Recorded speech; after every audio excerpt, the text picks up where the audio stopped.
ഏവർക്കും നമസ്കാരം. ഭാരതദർശനം ആധ്യാത്മിക യൂട്യൂബ് ചാനലിലേക്ക് സ്വാഗതം. അവധൂത നാഥാനന്ദജി എഴുതിയ ഒരു അവധൂതൻ്റെ ആത്മകഥ ഗർജിക്കുന്ന നിശബ്ദത എന്ന ഗ്രന്ഥത്തിലെ 14-ാമത്തെ അധ്യായമാണ് ഇന്ന് ഞാൻ നിങ്ങൾക്ക് വേണ്ടി കൊണ്ടുവന്നിരിക്കുന്നത്. ഒരുപാട് ആത്മപരിശോധനകൾക്കും അറിവുകൾക്കും ആത്മജ്ഞാനത്തിനും വഴിവെക്കുന്ന ഒരു അധ്യായമാണ് ഇത്. അവധൂത നാഥാനന്ദജിക്കുണ്ടായ ഒരു പ്രത്യേക അതിശയിപ്പിക്കുന്ന അനുഭവവും അതിൻ്റെ ആന്തരാർത്ഥവുമാണ് ഈ ഒരു അധ്യായത്തിലുള്ളത്. ഏവരും ശ്രദ്ധയോടുകൂടി കേൾക്കണമെന്ന് അഭ്യർത്ഥിക്കുന്നു. ഈ ഒരു അധ്യായത്തിൻ്റെ പേര് എവിടെയാകുന്നു നീ അവിടെയാകുന്നു ഞാൻ എന്നാണ്. മൂകാംബികയിലെ വനങ്ങൾ വൃക്ഷലതാദികളാൽ നിബിഡമാണ്. വന്യമൃഗങ്ങളും പക്ഷികളും ഇഴജന്തുക്കളും സുലഭം. മൂകാംബികയിലെ കാടുകൾ വന്യതയാൽ സമൃദ്ധം എന്ന് വിശേഷിപ്പിക്കാം. സൗപർണിക നദി ഈ ചെറിയ ക്ഷേത്രഗ്രാമത്തെ കൊടും വനത്തിൽ നിന്ന് വേർതിരിക്കുന്നു. വനത്തിൽ അപൂർവം ചില സാധകരും പ്രകൃതി സ്നേഹികളായ ചില ഭക്തരും ഒഴികെ സ്ഥിരതാമസക്കാർ ആരും തന്നെയില്ല. ഒരു ദിവസം അന്ന് അതിരാവിലെ ദർശനത്തിന് ഭക്തരെ സ്വാഗതം ചെയ്യുന്ന ക്ഷേത്രമണികൾ ഇനിയും മുഴങ്ങിയിട്ടില്ല. പതിവുള്ള കുളിയും പ്രഭാതകൃത്യങ്ങളും പൂർത്തിയാക്കി പ്രഭാതത്തെ കാത്ത് സൗപർണികയുടെ മറുതീരത്ത് വെറുതെ ഇരിക്കുകയായിരുന്നു ഞാൻ. ധ്യാനിക്കുകയായിരുന്നില്ല. ചിന്താശൂന്യനായി ഞാൻ എന്നിൽ തന്നെ ലയിച്ചിരിക്കുകയായിരുന്നു. അപ്പോൾ സൗപർണികയുടെ മറുതീരത്ത് എന്നെ കുറിച്ച് അവധൂത താരാമയി നിൽക്കുന്നത് ഞാൻ കണ്ടു. അവർ എന്നെ നോക്കിക്കൊണ്ടിരിക്കുകയാണ്. തൻ്റെ അടുത്തേക്ക് വരൂ എന്ന് അവർ എന്നോട് ആവശ്യപ്പെട്ടതായി എനിക്ക് തോന്നി. അപ്പോൾ തന്നെ ഞാൻ പുഴ മുറിച്ചു കിടന്ന അമ്മയുടെ അടുത്തേക്ക് പാഞ്ഞു. എന്നെ അത്ഭുതപ്പെടുത്തിക്കൊണ്ട് അമ്മ എന്നിൽ നിന്ന് രക്ഷപ്പെടാനെന്ന വണ്ണം നീണ്ട ചുവടുകൾ വച്ചുകൊണ്ട് നടന്നകന്നു. അവർ ശുക്ലതീർത്ഥത്തിന് നേർക്ക് നടക്കുകയാണ്. ഞാൻ അമ്മയെ പിന്തുടർന്നു. അമ്മ ശുക്ലതീർത്ഥത്തിനരികെ ഒരു പാറയിലിരുന്നു. അനുസരണയുള്ള പട്ടി അതിൻ്റെ യജമാനൻ്റെ അടുത്തിരിക്കുന്നത് പോലെ അവർക്ക് കുറച്ചകലെ ഞാനും ഇരുന്നു. എൻ്റെ ഗുരുജിയുടെ മുന്നിൽ അനുസരണയുള്ള പട്ടിയെപ്പോലെ ഇരിക്കുക എന്നത് എനിക്ക് എപ്പോഴും സന്തോഷമായിരുന്നു. എന്നാൽ അവർ ഒരിക്കലും എന്നോട് കർക്കശക്കാരനായ ഒരു യജമാനൻ അയാളുടെ വളർത്തുപട്ടിയോട് പെരുമാറുന്നത് പോലെ പെരുമാറാറില്ല. പകരം ഒരു സ്പർശം, ഒരു തലോടൽ വഴി അവർ എന്നെ അളവില്ലാതെ സ്നേഹിച്ചു. വാത്സല്യം ചൊരിഞ്ഞു. സ്വന്തം അമ്മ ഊട്ടുന്നത് പോലെ എന്നെ ഊട്ടി. പെട്ടെന്ന് അമ്മ എന്നോട് പറഞ്ഞു, നീ ഇപ്പോൾ ഒരു സന്യാസിയാണല്ലോ, എന്നെ വിട്ട് ദൂരേക്ക് പോകുക. അമ്മ പറഞ്ഞത് കേട്ട് ഞാൻ ഞെട്ടിപ്പോയി. ഇതെങ്ങനെ സാധ്യമാകും? എന്തുകൊണ്ടാണ് അമ്മ എന്നോട് തന്നെ വിട്ടുപോകുവാൻ പിന്നെയും പിന്നെയും പറയുന്നത്? എൻ്റെ മനസ്സ് വായിച്ചിട്ടെന്ന പോലെ അമ്മ പറഞ്ഞു, നീ പോകണം, ദൂരെ എവിടേക്കെങ്കിലും പോയി സാധന ചെയ്യൂ. അമ്മയെ വിട്ടുപോകുവാൻ എനിക്ക് കഴിയില്ലെന്ന് ഞാൻ അമ്മയെ ബോധ്യപ്പെടുത്തുവാൻ ശ്രമിച്ചു. ഞാൻ കരഞ്ഞു. എനിക്ക് അമ്മയെ വിട്ടുപോകുവാൻ കഴിയില്ല. കരച്ചിലും പിഴിച്ചിലും വിട്ടികൾക്കുള്ളതാണ്. ഇന്നല്ലെങ്കിൽ നാളെ നീ ഇവിടം വിട്ടു പോയേ മതിയാകൂ. എത്രയും വേഗം സ്വന്തം കാലിൽ നിൽക്കുക, അതാണ് നിനക്ക് നല്ലത്. അതാകുന്നു എൻ്റെ ഇച്ഛ. അമ്മ പറഞ്ഞു, ഹിമാലയത്തെക്കുറിച്ച് ഞാൻ ഏറെ ചിന്തിച്ചു കൂട്ടിയിട്ടുണ്ട് എന്നുള്ളത് വാസ്തവമാണ്. ഹിമാലയത്തിലേക്ക് പോകുവാൻ ഞാൻ അതിയായി മോഹിച്ചിരുന്നു. അതെല്ലാം അപക്വമായ സാധകൻ്റെ ഭാവനകളും അല്പത്തരങ്ങളുമായിരുന്നു. അമ്മയുടെ കൂടെ കുറേ കാലം താമസിച്ചതോടെ ആ ചിന്തകളെല്ലാം ഞാൻ കാറ്റിൽ പറത്തി. അക്കാലത്ത് ഞാൻ വെറും 6 മാസം പ്രായമുള്ള കുഞ്ഞിനെ പോലെയായി മാറിക്കഴിഞ്ഞിരുന്നു. ഒരു നിമിഷത്തേക്ക് പോലും അമ്മയെ വിട്ടിരിക്കുക എനിക്ക് അസാധ്യമായിരുന്നു. കാരണം എനിക്ക് അമ്മയായിരുന്നു സർവസ്വവും. എനിക്ക് അമ്മയിൽ നിന്ന് എല്ലാം കിട്ടിയിരുന്നു. ഒരു അമ്മയുടെ സ്നേഹവും അച്ഛൻ്റെ ശാസനയും അമ്മയിൽ നിന്ന് എനിക്ക് കിട്ടിയിരുന്നു. സഹോദരൻ, സഹോദരി, സുഹൃത്ത്, മാർഗദർശി എന്നിങ്ങനെ എല്ലാം ഞാൻ അമ്മയിൽ ദർശിച്ചു.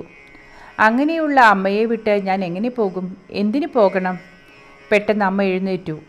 ചുഴലിക്കാറ്റിൻ്റെ വേഗതയിൽ നടന്ന് ക്ഷണനേരം കൊണ്ട് വനത്തിൽ അപ്രത്യക്ഷനായി. ഞാനും എഴുന്നേറ്റ് അമ്മയുടെ പിന്നാലെ ഓടാൻ ഒരുങ്ങി. എന്നാൽ എൻ്റെ കാലുകൾ ആരോ പൂട്ടിയിട്ടിരിക്കുന്നു എന്ന് എനിക്ക് തോന്നി. എനിക്ക് ഓടാൻ പോയിട്ട് എഴുന്നേൽക്കാൻ പോലും വയ്യ. അവിടെ എത്ര മണിക്കൂർ ഇരുന്നു എന്നറിഞ്ഞുകൂടാ. എനിക്ക് ബാഹ്യബോധം പടിപടിയായി നഷ്ടപ്പെടുകയായിരുന്നു. ഞാൻ ധ്യാനിക്കുകയോ ഉറങ്ങുകയോ സ്വപ്നം കാണുകയോ അല്ലായിരുന്നു. ഞാൻ സത്യത്തിലായിരുന്നു. അതിൻ്റെ അവബോധത്തിലായിരുന്നു. ഞാൻ എന്നിൽ മൗനത്തിൻ്റെ സംഗീതം അനുഭവിക്കുകയായിരുന്നു. അതിൻ്റെ കമ്പനം എന്നിൽ ഓങ്കാരമായി പ്രതിധ്വനിക്കുന്നുണ്ടായിരുന്നു. ആ അവസ്ഥയിൽ ഞാൻ ഒന്നും സങ്കല്പിക്കുന്നുണ്ടായിരുന്നില്ല. ഞാൻ സാക്ഷീഭാവത്തിലുമായിരുന്നില്ല. അനുഭൂതിയുടെ അഗാധതയിൽ എന്നിൽ ഒരു രംഗം ആവിഷ്കരിക്കപ്പെട്ടു. എൻ്റെ മുഖങ്ങളുള്ള നൂറുകണക്കിന് ആളുകൾ എനിക്ക് ചുറ്റും നിൽക്കുന്നു. അവരുടെ പക്കൽ മൃതദേഹങ്ങൾ ശ്മശാനത്തിലേക്ക് വഹിക്കുവാൻ ഹിന്ദുക്കൾ ഉപയോഗിക്കാറുള്ള മുളങ്കോണിയുണ്ടായിരുന്നു. ഞാൻ ചുറ്റും നോക്കി. എൻ്റെയും എനിക്ക് ചുറ്റുമുള്ളവരുടെയും മുഖങ്ങൾ ഒരേപോലെയായിരുന്നു. അവരുടെ വസ്ത്രങ്ങൾ ഒരേപോലെയായിരുന്നു. എല്ലായിടത്തും ഞാൻ മാത്രമായിരുന്നു. അവരിൽ ചിലർ മുളങ്കോണിയുമായി മുന്നോട്ട് വന്നു. എന്നെ അതിൽ കിടത്തി കയറുപോലുള്ള എന്തോ ഉപയോഗിച്ച് വരിഞ്ഞു മുറുക്കി. എന്നെപ്പോലെ എൻ്റെ അതേ രൂപത്തിലും ഭാവത്തിലും കാണപ്പെട്ടവരിൽ മറ്റു ചിലരാകട്ടെ എന്നെ കിടത്തിയ രഥത്തിനു ചുറ്റും നൃത്തം തുടങ്ങി. പെട്ടെന്ന് രംഗം ഇരുണ്ടു.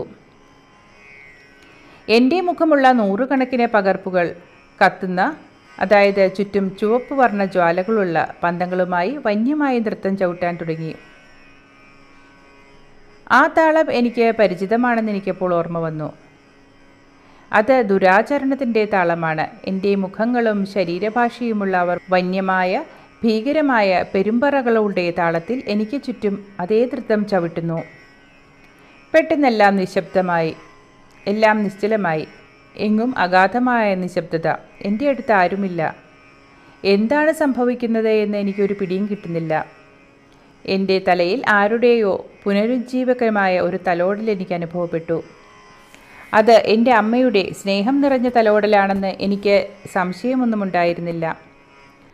അമ്മ എൻ്റെ തലയിലൊന്ന് തലോടി. അതോടെ അതുവരെ ഉണ്ടായിരുന്ന സംഭവത്തിൻ്റെ ഒരു ലാഞ്ചന പോലുമില്ലാതെയായി. ഞാൻ അവിടെ തന്നെയുണ്ട്, ശുക്ലതീർത്ഥത്തിൽ തന്നെ. അതിരാവിലെ മുതൽ ഞാൻ അമ്മയോടൊപ്പം അവിടെ ഇരിക്കുകയായിരുന്നു. ഞാൻ ചുറ്റും നോക്കി. അമ്മ അതേ പാറയിലിരുന്ന് എന്നെ നോക്കിക്കൊണ്ടിരിക്കുന്നുണ്ട്. ഏതാനും നിമിഷങ്ങൾക്ക് മുമ്പ് അവിടെ സംഭവിച്ചത് എന്താണെന്ന് അത്ഭുതപ്പെട്ട് ഒന്നും മനസ്സിലാകാനാകാതെ ഞാൻ ഇരുട്ടിൽ തപ്പുകയാണ്. എന്താണ് എനിക്ക് സംഭവിച്ചത്? ഞാൻ എവിടെയായിരുന്നു? എന്നിൽ എന്താണ് സംഭവിച്ചത് എന്ന് ചോദിക്കുന്നത് പോലെ ഞാൻ അമ്മയുടെ മുഖത്തേക്ക് നോക്കി. അമ്മ മലയാളത്തിൽ പറഞ്ഞു, ഒന്നുമില്ല, ഒരു അനുഭവം മാത്രം. നീ പേടിക്കേണ്ട, നീ എവിടെയാണോ അവിടെ ഞാനുണ്ട്. അമ്മയുടെ ആ മറുപടി കൊണ്ട് എനിക്ക് തൃപ്തി വന്നില്ല. എനിക്ക് കൂടുതൽ വിവരങ്ങൾ വേണ്ടിയിരിക്കുന്നു. അപ്പോഴേക്കും സന്യാസിമാരെയും ഭക്തന്മാരെയും പ്രസാദത്തിന് വിളിക്കുന്ന ക്ഷേത്രമണി മുഴങ്ങി. ഭിക്ഷ സ്വീകരിക്കുന്നതിന് എപ്പോഴും ഉപയോഗിക്കാറുള്ള തകരപ്പാട്ട എടുത്ത് അമ്മ എഴുന്നേറ്റു. ഞാൻ ചിന്തയിൽ മുഴുകി അവിടെ തന്നെ ഇരുന്നു. ഏതാനും നിമിഷങ്ങൾക്ക് മുമ്പ് നടന്ന സംഭവത്തിൻ്റെ അർത്ഥം എന്തായിരിക്കും? അമ്മ എന്നെ നോക്കി പുഞ്ചിരിയോടെ ചോദിച്ചു, നീ കണ്ട കാഴ്ചയിൽ നിന്ന് എന്തെങ്കിലും മനസ്സിലായോ? ഞാൻ വാ തുറക്കാതെ നിഷേധാർത്ഥത്തിൽ തലയാട്ടി. അമ്മ അമർത്തിച്ചിരിച്ചു. കുറച്ചു നിമിഷം മുമ്പ് ഞാൻ കണ്ട ദൃശ്യങ്ങൾ ഓർത്തെടുത്ത് ക്രമത്തിൽ പറയുവാൻ അമ്മ എന്നോട് ആവശ്യപ്പെട്ടു. ശാന്തനായി ഞാനതിന് ശ്രമിച്ചു. എല്ലാം ഓർത്തെടുക്കുവാൻ കുറച്ച് സമയം വേണ്ടിവന്നു. പിന്നെ ക്രമത്തിൽ ഓരോന്നായി അതെല്ലാം അമ്മയോട് പറഞ്ഞു. അമ്മ അതിനെപ്പറ്റി വിശദീകരിക്കുവാൻ തുടങ്ങി. നീ എത്ര നിന്നെ കണ്ടു? അമ്മ ചോദിച്ചു. എത്ര എന്നെകളെ കണ്ടു എന്ന് ഞാൻ പറഞ്ഞു. 1, ഞാനൊരു ചിതയിലായിരുന്നു. 2, അവർ കുറേ പേരുണ്ട്, നൃത്തം ചെയ്യുകയാണ്. ചിതയിൽ കിടക്കുന്ന ഞാനും നൃത്തം ചെയ്യുന്ന ഞാനുകളും അതെല്ലാം നോക്കിക്കൊണ്ടിരിക്കുന്ന ഞാനും ഒരാൾ തന്നെയായിരുന്നു. 4, മറ്റ് 3 എനിക്ക് സാക്ഷിയായിരുന്നു. നീ പറഞ്ഞ പോലെ എല്ലാം കൃത്യം തന്നെ, അമ്മ അതിശയത്തോടെ പറഞ്ഞു. നീ നിന്റെ 4 നിന്നേകളെയും കണ്ടു. അതിൻ്റെ അർത്ഥം ഇതാകുന്നു സൂചിപ്പിക്കുന്നത്. ചിതയിൽ കിടക്കുന്ന ശരീരം നിന്റെ ശരീരമാകുന്നു. അതിൽ അജ്ഞാനമുണ്ടായിരുന്നു. അത് ഇപ്പോൾ മരിച്ചു. നിനക്ക് ചുറ്റും നൃത്തം ചെയ്തുകൊണ്ടിരിക്കുന്ന നീകൾ പൂർവ്വജന്മത്തിലെ നിന്റെ വാസനകളാണ്. അവർ നിന്റെ ശരീരത്തിലേക്ക് വീണ്ടും പ്രവേശിക്കുവാൻ ശ്രമിക്കുകയായിരുന്നു. എന്നാൽ അതിന് സാധിക്കുന്നില്ല. അവർ മരിച്ച ശരീരത്തിൽ ജീവനുണ്ടാക്കാൻ ശ്രമിച്ചുകൊണ്ടിരിക്കുകയായിരുന്നു. എന്നാൽ പരാജയപ്പെട്ടുകൊണ്ടിരിക്കുന്നു. ഇതെല്ലാം നോക്കിക്കൊണ്ടിരിക്കുന്ന ഞാനാകുന്ന ഞാൻ മുക്തനാണ്. സന്യാസം സ്വീകരിച്ച നിന്റെ ഞാനാണത്. എന്നാൽ അത് പൂർണ്ണമായി മുക്തനായിട്ടില്ല. 4 ഞാനാകുന്നു മറ്റ് 3 ഞാനുകൾക്കും ആധാരം. 4 ഞാനാണ് യഥാർത്ഥ ഞാൻ. അത് സാക്ഷിയാകുന്നു. അത് ഒന്നിലും ഇടപെടുകയില്ല. അതിൻ്റെ സാന്നിധ്യത്തിൽ മാത്രമാകുന്നു മറ്റു 3 ഞാനുകളും ഉണ്ടാകുന്നത്. 4ാമത്തെ ഞാൻ സർവവ്യാപിയും അനശ്വരവുമാണ്. ഞാൻ അന്തം വിട്ടുപോയി. അപ്പോൾ എന്തിനാണ് ഞാൻ വീണ്ടും ശരീരത്തിൽ വന്നിരിക്കുന്നത്? ഞാൻ അമ്മയോട് ചോദിച്ചു. നിനക്ക് ഇനിയും ഋഷിഋണം ബാക്കിയുണ്ട്. നിന്നെ ഉദാഹരണമാക്കി ഋഷിഋണം എന്ന ഋണത്തെക്കുറിച്ച് നീ ലോകത്തെ അറിയിക്കണം. നിന്റെ ശിഷ്യരിൽ ആരെങ്കിലും ഒരാൾ ആത്മാവുമായി ഏകത്വം അനുഭവിക്കുകയാണെങ്കിൽ നിന്റെ ഋഷിഋണത്തിൽ നിന്ന് നീ പൂർണ്ണമായും മുക്തനാകുന്നതാണ്. അങ്ങനെ ഒരു ശിഷ്യനുണ്ടാകുന്നതുവരെ നീ ഈ ലോകത്തുണ്ടായിരിക്കും. അമ്മ പറഞ്ഞു. ഞാൻ ശരീരമല്ല ആത്മാവാണ് എന്ന് അറിയുകയും അനുഭവിക്കുകയും ചെയ്യുന്ന എന്നെ വീണ്ടും ഭൂമിയിൽ ചുറ്റിത്തിരിയാൻ നിർബന്ധിക്കുന്നത് കഠിന ശിക്ഷയാണ് എന്ന് ഞാൻ അമ്മയോട് പറഞ്ഞു. ഈ ലോകത്ത് ജീവിക്കുക ഇപ്പോൾ എനിക്ക് അങ്ങേയറ്റം വേദനാജനകമാണ്. അമ്മ പറഞ്ഞു. ഇക്കാര്യത്തിൽ എനിക്കൊന്നും ചെയ്യാനില്ല. അത് ദൈവനിശ്ചയമാണ്. ഋഷിഋണത്തെ പറ്റി ഒരാളെയെങ്കിലും നീ ബോധ്യപ്പെടുത്തേണ്ടതാണ്. അതുവരെ നീ ഋഷിഋണത്തിൽ നിന്ന് മോചിതനാകുകയില്ല. സാക്ഷാൽ ശങ്കരാചാര്യർക്ക് പോലും ഋഷിഋണത്തിൽ നിന്ന് നിന്നെ മോചിപ്പിക്കാൻ കഴിയില്ല. അതുകൊണ്ട് ലോകത്തിലേക്ക് ഇറങ്ങിച്ചെന്ന് ജനങ്ങളോട് സത്യം ധരിപ്പിക്കുക. ആരും ശരീരമല്ല, എല്ലാവരും ആത്മാവാകുന്നു എന്ന് നീ പ്രചരിപ്പിക്കുക. ഇന്ദ്രിയ സുഖങ്ങൾക്ക് പിന്നാലെ ഓടരുതെന്ന് ജനങ്ങളെ ബോധ്യപ്പെടുത്തുക. എൻ്റെ ഗുരുവിന് അല്ലെങ്കിൽ ഋഷിക്ക് ഋണം കൊടുത്തു തീർക്കുവാൻ ഞാൻ ഒരാളെ കണ്ടെത്തുകയും എൻ്റെ തലത്തിൽ അയാളെ എത്തിക്കുകയും ചെയ്യേണ്ടിയിരിക്കുന്നു. അപ്പോൾ മാത്രമേ ഞാൻ നൽകേണ്ട ഋഷിഋണം ഇല്ലാതാവുകയുള്ളൂ. അമ്മ എൻ്റെ അടുത്ത് വന്ന് എൻ്റെ തലയിൽ തലോടി പറഞ്ഞു. വിഷമിക്കേണ്ട എൻ്റെ കുട്ടി, നീ എന്നെ നിൻ്റെ ഹൃദയത്തിൽ സ്ഥാപിക്കുക. അപ്പോൾ നീ എവിടെയാണോ അവിടെ എപ്പോഴും ഞാനുണ്ടായിരിക്കും. നീ എനിക്ക് വേണ്ടി അത് ചെയ്തു, നിനക്ക് വേണ്ടി ഞാൻ വേണ്ടത് ചെയ്യും. ഈ സംഭവം ഓർക്കുമ്പോൾ എന്തിന് ഗൃഹസ്ഥാശ്രമികളെ ഇതിലേക്ക് വലിച്ചിഴിക്കണമെന്ന് എനിക്ക് മനസ്സിലായി. എനിക്ക് വേണ്ടി എന്നെ ഋഷിഋണത്തിൽ നിന്ന് മോചിപ്പിക്കുന്ന ഒരാളെ ഞാൻ കാത്തിരിക്കുകയാണ്. ഇതുവരെ ആരും എത്തിയിട്ടില്ല. കാര്യമായ കാത്തിരിപ്പ് ഞാനിപ്പോഴും തുടരുന്നു. സജ്ജനങ്ങളെ, ഇതോടുകൂടി ഒരു അധ്യായം അവസാനിക്കുകയാണ്. ഋഷിഋണം എന്ന ഒരു ഋണത്തെപ്പറ്റിയും നമുക്കുണ്ടാകേണ്ട ചില അറിവുകളെപ്പറ്റിയും ഈ ഒരു അധ്യായത്തിൽ പ്രതിപാദിച്ചത് നിങ്ങൾക്ക് മനസ്സിലായി കാണുമെന്ന് ഞാൻ വിശ്വസിക്കുന്നു.